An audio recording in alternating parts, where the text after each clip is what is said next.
tao para lang sa sariling kapakanan. Mga taong nasa laylayan ng walang karapatan na lumaban para sa kinabukasan ng bansa. At tayo mga Pilipino, hindi tayo alkansya.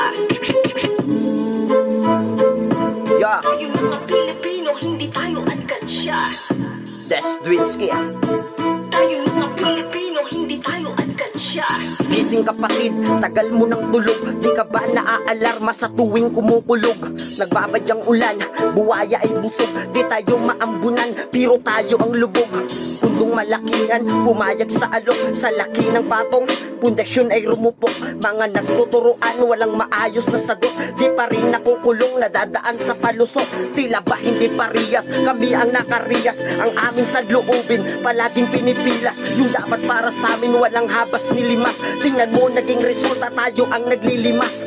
Baryanan na ipon, para daw sa bayan. Yung mga doble kara, hinamig kaliwaan. Sino bang may kasalanan? Di ba tayo rin naman ang mga sumugal sa dapat manungkulan.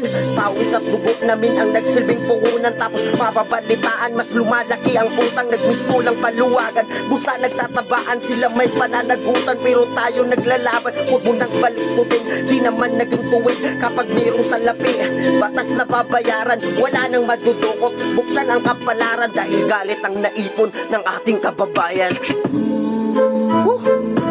Tayo mga Pilipino, hindi tayo alkansya. Hindi tayo alkansya. Tayo mga Pilipino, Hindi tayo alkansya.